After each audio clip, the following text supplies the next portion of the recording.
नमस्कार दोस्तों और स्वागत है आप सभी का करंट अफेयर अपडेटेड के इस यूट्यूब चैनल पर, जहां पर हम डिस्कस कर रहे हैं डेली करंट अफेयर्स को।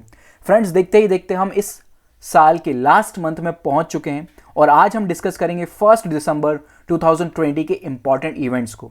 तो चलिए शुरुआत करते हैं आज के इस लेक्चर की और सबसे पहले डिस्कस कर लेते हैं कि आज हमें कौन कौन से टॉपिक्स को कवर करना है। देखिए फ्रेंड्स, बहुत ज़्यादा आर्टिकल्स पब्लिश हो नहीं रहे हैं न्यूज़पेपर में, कुछ इंपॉर्टेंट आर्टिकल्स आ नहीं रहे हैं। जो मेजर पोर्शन है जो कि न्यूज़पेपर के द्वारा कवर किया जा रहा है वो फार्मर प्रोटेस्ट से रिलेटेड है। इससे रिलेटेड बहुत इंपॉर्टेंट आर्टिकल्स हम ऑलरेडी ही डिस्कस कर चुके हैं। हम पूरा इशू देख चुके हैं कि फार्मर्स की क्या डिमांड है, ठीक है ना, एमएसपी से रिलेटेड जो कि फार्मर बिल्स पास किए गए थे पार्लियामेंट के द्वारा, उन बिल्स को भी हम डिटेल में डिस्कस कर चुके हैं। ठीक है, तो इसके बारे में हम दोबारा से डिस्कस नहीं करेंगे अभी। अगर कोई मेजर इंप्रूवमेंट इसमें होता है या फिर मेजर कुछ अचीवमेंट्स निकल के आती है तब हम इसे ज़रूर डिस्कस कर लेंगे। ठीक है, अगली चीज़ जो कवर की जा रही है वो है day to day coverage of कोविड-19, ठीक है ना, और जो वैक्सीन से रिलेटेड है। Alright, ball by ball commentary चल रही है कि इस कंपनी ने ये वैक्सीन को बना लिया है, ये प्रोग्रेस वगैरह चल रही है। तो मेजर पोर्शन जो है इससे भी कवर किया जा रहा है न्यूज़पेपर में।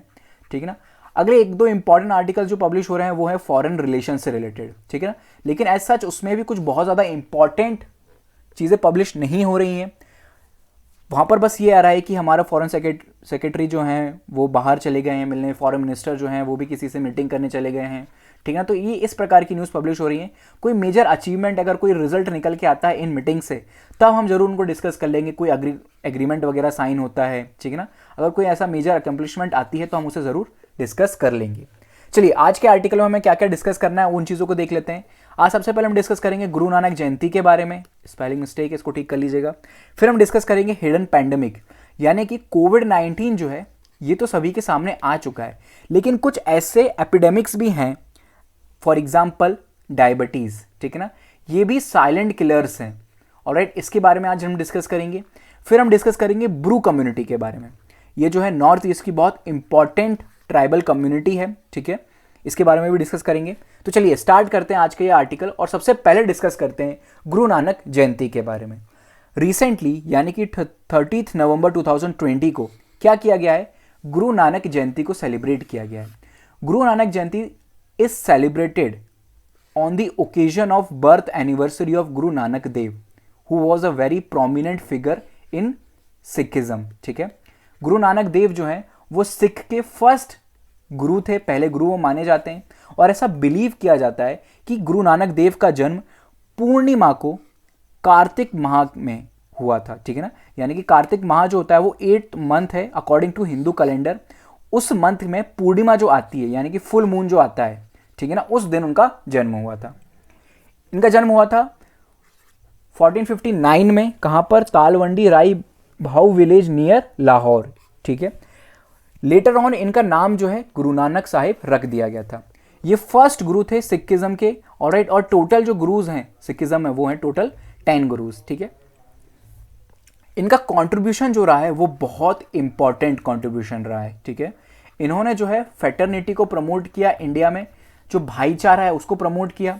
ऑलराइट, ऐसा माना जाता है कि गुरु नानक देव ऐसे व्यक्ति रहे हैं जिन्होंने 4 धाम की यात्रा भी की है, साथ ही साथ मक्का मदीना का जो जर्नी होती है उसको भी इन्होंने पूरा किया है। ऑलराइट, ये इंटरफेथ डायलॉग्स किया करते थे, यानी कि बहुत सारे जो धर्मगुरुस उस टाइम पर हुआ करते थे, जो रिलीजियस टीचर्स हुआ करते थे, उनकी मीटिंग्स को ये अटेंड किया करते थे, उनके साथ डायलॉग वगैरह किया करते थे। ठीक है, इनकी जो प्रीचिंग्स रही हैं उनको इंक्लूड किया गया आदि ग्रंथ साहिब में। ठीक है ना, आदि ग्रंथ साहिब एक रिलीजियस टेक्सचर है सिखिज्म का, जिसको कंपाइल किया गया था गुरु अर्जन देव के द्वारा।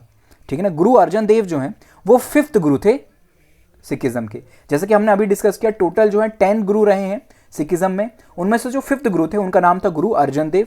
ठीक है, उन्होंने कंपाइल किया है आदि ग्रंथ साहिब को। ठीक है ना, इसे अब क्या बोला जाता है, इसे बोला जाता है गुरु ग्रंथ साहिब। ठीक है ना, देखिए हुआ यह था कि जब 10th गुरु गुरु गोविंद सिंह जी की जब डेथ हुई, ठीक है, गुरु गोविंद सिंह जी की जब डेथ हुई तो उन्होंने भी कुछ एक्स्ट्रा चीज़ें ऐड की थी गुरु ग्रंथ साहिब में। लेकिन जब गुरु गोविंद जी की डेथ हो गई थी तो उसके बाद ऐसा मान लिया गया कि गुरु ग्रंथ साहिब जो है वही इनका अगला गुरु है और उसके बाद अब कोई भी गुरु नहीं आएगा। ठीक है, वापस आते हैं और डिस्कस करते हैं कुछ और इंपॉर्टेंट कंट्रीब्यूशन गुरु नानक देव के। तो इन्होंने निर्गुण भक्ति का प्रमोट किया था। यानी कि फॉर्मलेस डिवाइन। ऐसा इनका ऐसा मानना था कि गॉड का कोई एक रूप नहीं है, ठीक है, वो निर्गुण है। ऑलराइट, इसके बाद इन्होंने सेक्रीफाइस को रिजेक्ट किया। इनका मानना बिल्कुल नहीं था कि सेक्रीफाइस हमें करने चाहिए। रिचुअल जो बाथ्स होती हैं उनको भी इन्होंने रिजेक्ट किया। इमेज वर्शिप उन्हें भी इन्होंने रिजेक्ट किया। और एट्रोसिटीज़ जो खुद को तकलीफ वगैरह देते हैं हम, उनको भी इन्होंने रिजेक्ट किया, ठीक है ना। इनका जो मेजर बिलीफ था वो था संगत में, यानी कि एक कलेक्टिव रिसाइटेशन, एक जगह पर इकट्ठा होकर एक साथ प्रेयर करें, ठीक है ना। इन्होंने एक मंत्र दिया था, एक ओमकार। एक ओंकार का मतलब होता है इस दुनिया की रचना करने वाला, the one who has created this universe is a single entity, यानी कि इस सारी दुनिया की रचना करने वाला व्यक्ति एक ही है, ठीक है ना। गॉड जो है वो एक है। ऑलराइट, डिस्क्रिमिनेशन को इन्होंने पूरी तरह से नकार दिया on the basis of caste, creed and gender, ठीक है ना। और ये रिलीजियस फिगर्स में से पहले व्यक्ति रहे होंगे जिन्होंने कास्ट, जेंडर बेस्ड सोसाइटी को पूरी तरह से नकारा, यानी कि जेंडर इक्वालिटी को इन्होंने प्रमोट किया, ठीक है। इनकी डेथ जो है वो कब होती है, तो इनकी डेथ होती है 1539 में करतारपुर साहिब, पंजाब में, ठीक है। ऑलराइट, मॉडर्न इंडिया में ऐसा क्वेश्चन आपसे पूछा जा सकता है कि इनका रिलेवेंस मॉडर्न इंडिया में क्या है।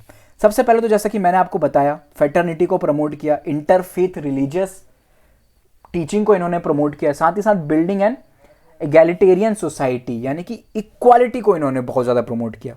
लंगर की शुरुआत की इन्होंने, ठीक है, जहाँ पर फूड्स को शेयर किया जाता है, कलेक्टिव कुकिंग की जाती है, पंगत्स वगैरह लगाई, ठीक है, यानी कि जहाँ पर कास्ट वगैरह को इन्होंने पूरी तरह से हटा दिया। संगत यानी कि कलेक्टिव डिसीजन मेकिंग को प्रमोट किया। ये तीन जो है इनके आइडल्स हुआ करते थे, इनके ऊपर इन्होंने बिलीव किया बहुत ज़्यादा। सोशल हार्मनी को इन्होंने बहुत ज़्यादा प्रमोट किया। एक ओमकार सतनाम जो इन्होंने अपना मंत्र दिया, ठीक है ना। इस पूरी यूनिवर्स का क्रिएशन करने वाला एक ही है, गॉड एक है, उसे हम अलग अलग फॉर्म में बस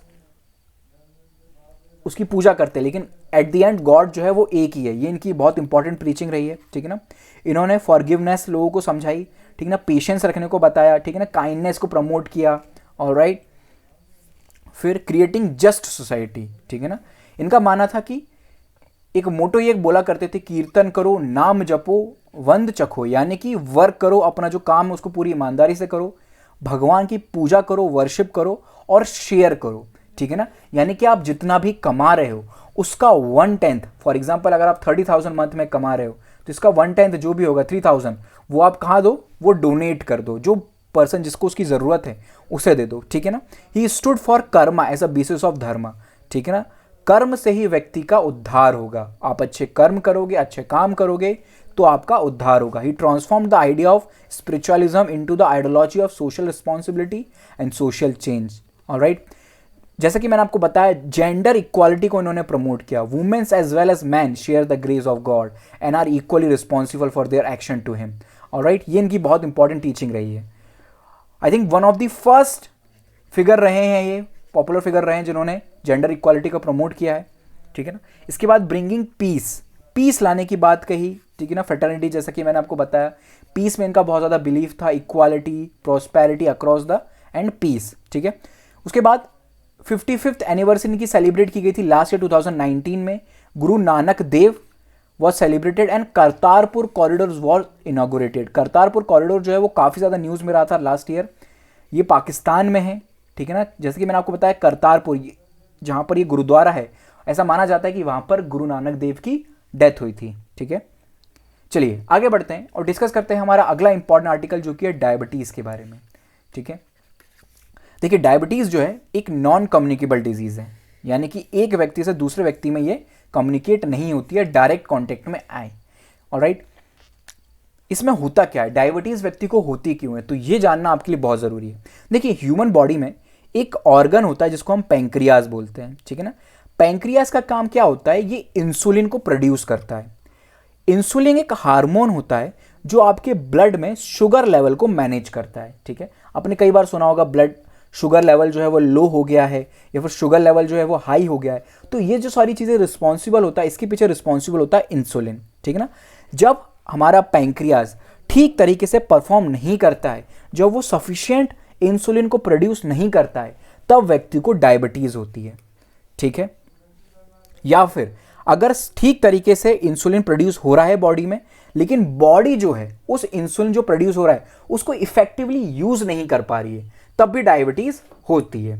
ठीक है, अब डायबिटीज के टाइप को डिस्कस कर लेते हैं। पहली जो डायबिटीज होती है वो होती है टाइप 1 डायबिटीज, ठीक है ना, जिसे हम क्या बोलते हैं, जुवेनाइल डायबिटीज भी बोलते हैं। जुवेनाइल इसीलिए क्योंकि ये इफेक्ट डालती है 14 से 16 ईयर के बीच में बच्चों को। ठीक है ना, इसमें क्या होता है, बॉडी फेल कर जाती है सफिशिएंट इंसुलिन को प्रोड्यूस करने में। ठीक है,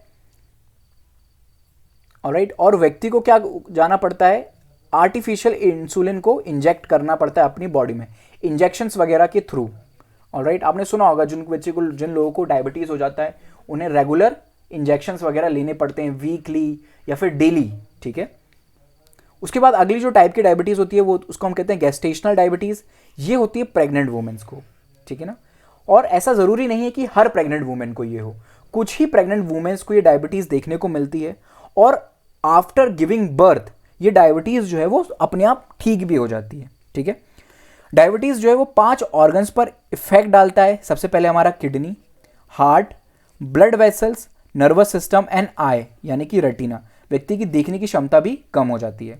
ऑलराइट, फिर अगली बात हम डिस्कस करें कि कौन से फैक्टर होते हैं जो व्यक्ति को ये बता सकते हैं कि उसको डायबिटीज हो सकती है। अगर आप अनहेल्दी डाइट लेते हैं, ठीक है ना, अनहेल्दी डाइट के साथ साथ आप कोई भी किसी प्रकार की फिजिकल एक्टिविटी नहीं परफॉर्म कर रहे हैं, alright, harmful use of alcohol, बहुत ज़्यादा एक्सेस में अल्कोहल वगैरह का सेवन कर रहे हैं, ओविसिटी है आपको, या फिर टोबैको का आप यूज़ करते हैं, कोई गलत आदतें हैं आपको, तो ये सारी जो चीज़ें हैं वो आपको डायबिटीज़ हो सकती है आपको। ठीक है, चलिए आगे बढ़ते हैं और डिस्कस करते हैं हमारा अगला इंपॉर्टेंट आर्टिकल जो कि है ब्रू कम्युनिटी के बारे में। ऑलराइट, आज शॉर्ट्स आर्टिकल थे तो मैंने बहुत ज़्यादा डायग्राम्स वगैरह ऐड नहीं किए। ठीक है ना, तो ब्रू कम्युनिटी के बारे में डिस्कस कर लेते हैं। It is one of the most important community in north eastern India. ठीक है ना, कहाँ पर पाए जाती हैं ब्रू कम्युनिटी के लोग, तो ये त्रिपुरा में देखने को मिलेंगे आपको, मिजोरम में देखने को मिलेंगे और असम में देखने को मिलेंगे। ठीक है ना, काफ़ी सारे स्टेट्स में देखने को मिल जाएंगे। ठीक है ना, in Tripura they are recognized as particularly vulnerable tribal group. ठीक है ना, पीवीटीजीज के तौर पर इनको रिकॉग्नाइज किया गया है। पीवीटीजीज के बारे में हम बहुत सारे आर्टिकल्स डिस्कस कर चुके हैं ऑलरेडी। आपको ये बताना एट प्रेजेंट इंडिया में कितनी पीवीटीजीज ट्राइबल जो ग्रुप्स हैं वो कितने पीवीटीजीज हैं। ठीक है ना, उसके साथ साथ आपको ये भी बताना है कि कौन से स्टेट में सबसे ज़्यादा नंबर्स में पीवीटीवी ट्राइबल ग्रुप्स पाए जाते हैं। ठीक है, 3 क्वेश्चंस का आंसर आप कमेंट बॉक्स में ज़रूर बताइएगा। ऑलराइट, इसके बाद ऐसा माना जाता है कि ये जो ब्रू कम्युनिटी है ये मिजोरम के इंडिजिनस ग्रुप नहीं है। ठीक है ना, तो क्या हुआ था, ये लोग मिजोरम में रहा करते थे, फिर हुआ ये ऐसा कुछ, जो मिजोरम की इंडिजिनस कम्युनिटी थी और ब्रू कम्युनिटी, उन दोनों के बीच में क्या हुआ, क्लैश हो गया। ठीक है ना, इसके कारण क्या हुआ, ब्रू कम्युनिटी के लोगों को वहाँ से भागना पड़ा, मिजोरम से भागना पड़ा 1997 में।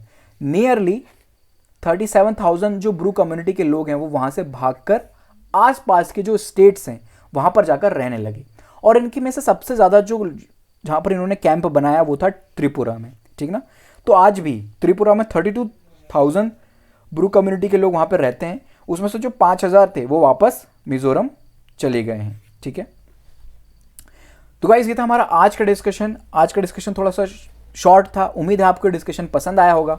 If you like this video please hit the like button, subscribe our channel. Thank you so much for the discussion. Video को ज़्यादा से ज़्यादा शेयर करें, लाइक करें, कमेंट करके ज़रूर बताएं कि वीडियो आपको कैसी लग रही है। Thank you so much for the discussion. I will see you in the next lecture. Have a good day.